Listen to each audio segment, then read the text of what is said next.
अब देख लो ये सेकंड नोट क्या बोल रहा है।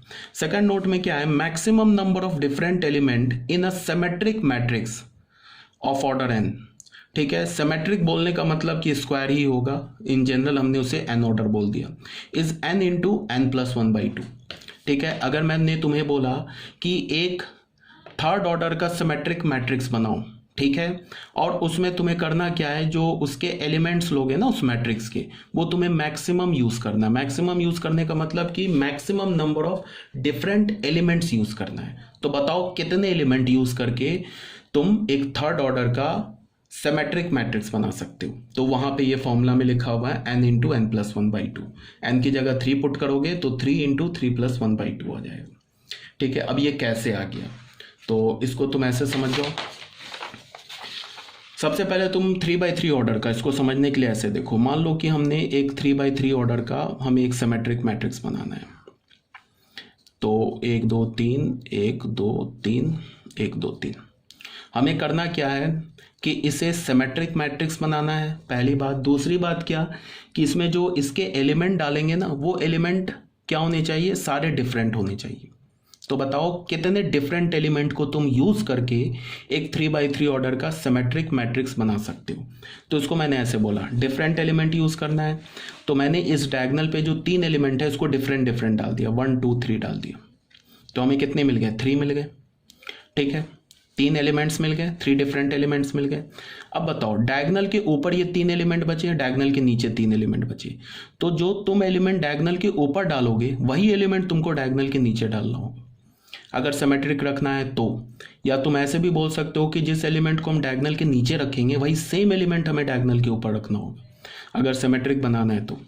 तो डायगोनल के ऊपर के एलिमेंट को हम कैसे काउंट करते हैं, ये ऑलरेडी बता रखा है। क्या बता रखा है, 3 स्क्वायर, टोटल में से डायगोनल के एलिमेंट को हटा दो और डिवाइडेड, टोटल में से डायगोनल के एलिमेंट को हटा दिया तो क्या बच गया, ये 6 एलिमेंट बच गया। डायगोनल के ऊपर डायगोनल के नीचे के एलिमेंट्स बच गए, और हमें पता है कि डायगोनल के ऊपर डायगोनल के नीचे तो सेम एलिमेंट होते हैं, तो उसको 2 से डिवाइड कर दिया।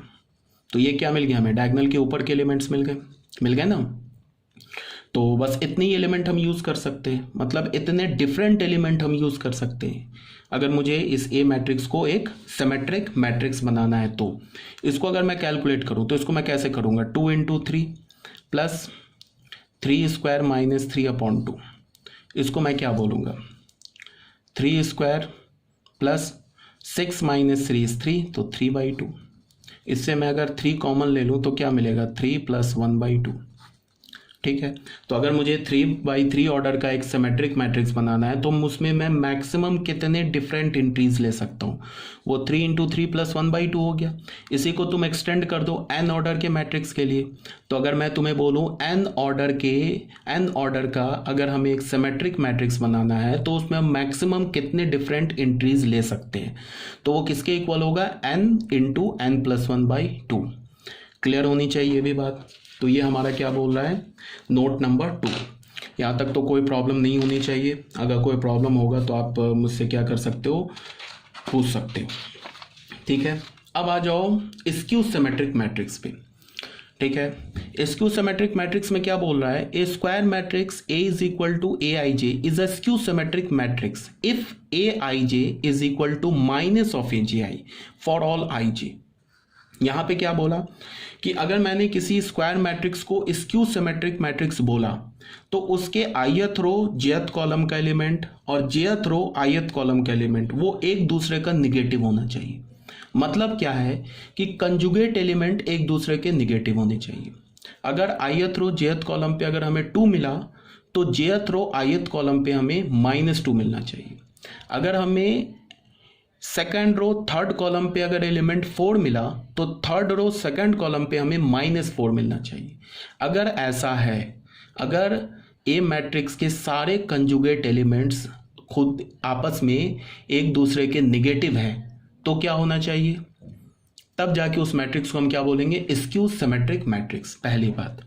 अब तुम इसी बात को यहाँ पे क्या लिखा हुआ है, A I J is equal to minus A J I for all I J, ठीक है, ये तो इसका डेफिनेशन हो गया स्क्यू का। अब ये ए आई जे क्या है, ये तो ए मैट्रिक्स के ith रो jth कॉलम का एलिमेंट है। अब ये माइनस को मैंने ऐसे बाहर रहने दिया। अब इस ए जे आई को मैंने लिखा, अभी मैंने सिमेट्रिक में बताया ए जे आई को मैं क्या लिख सकता हूँ, ए ट्रांसपोज का ith रो jth कॉलम का एलिमेंट।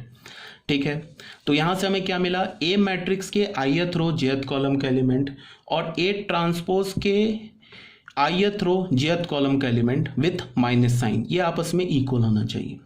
तो यहां से हमें क्या पता चला कि अगर कोई मैट्रिक्स ए एक स्क्यू सिमेट्रिक मैट्रिक्स है तो उसके ith रो वो मैट्रिक्स ए मैट्रिक्स और उसका ट्रांसपोज वो एक दूसरे का निगेटिव होना चाहिए, मतलब A is equal to minus of A transpose.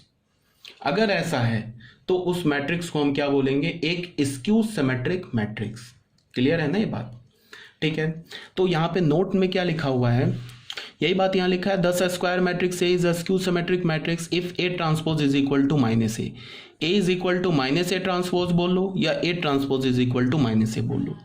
Element on the main diagonal of a skew symmetric matrix are always zero. यहाँ पे ये नोट इंपॉर्टेंट है, क्या बोला गया है कि तुम दुनिया के किसी भी स्क्यू सिमेट्रिक मैट्रिक्स को उठा लो, किसी भी ऑर्डर का, उसके जो डायगोनल के एलिमेंट्स होंगे वो हमेशा जीरो ही होंगे।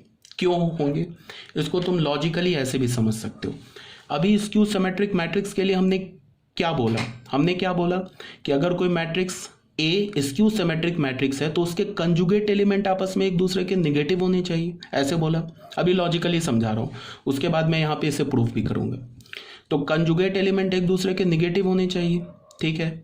और डायगोनल के जो एलिमेंट होते हैं वो खुद अपना कंजुगेट होता है, जो भी डायगोनल के एलिमेंट है। A11 का कंजुगेट A11 ही है, तो मैंने क्या बोला, A11 खुद अपना निगेटिव होना चाहिए। तो ये कब पॉसिबल है, कौन सा नंबर है ऐसा रियल नंबर है जो खुद का निगेटिव है, वो सिर्फ जीरो है।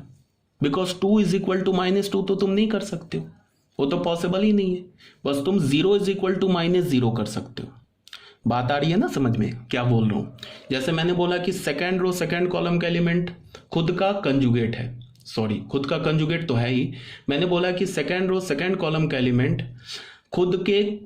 खुद का कंजुगेट तो है ही और वो निगेटिव भी है। तो ये क्या हो जाए, तभी पॉसिबल होगा जब सेकंड रो सेकंड कॉलम का एलिमेंट जीरो हो, तभी तो हम बोल सकते हैं कि 0 इज इक्वल टू -0। ठीक है, ये तो ऐसे लॉजिकली बता रहा हूँ। मतलब क्या कि डायगोनल के एलिमेंट क्या होने चाहिए, 0 होने चाहिए। अगर कोई भी स्क्यू सिमेट्रिक मैट्रिक्स है तो किसी भी ऑर्डर का हो, हमेशा उसके जो डायगोनल के एलिमेंट्स होंगे वो हमेशा 0 के इक्वल ही होंगे।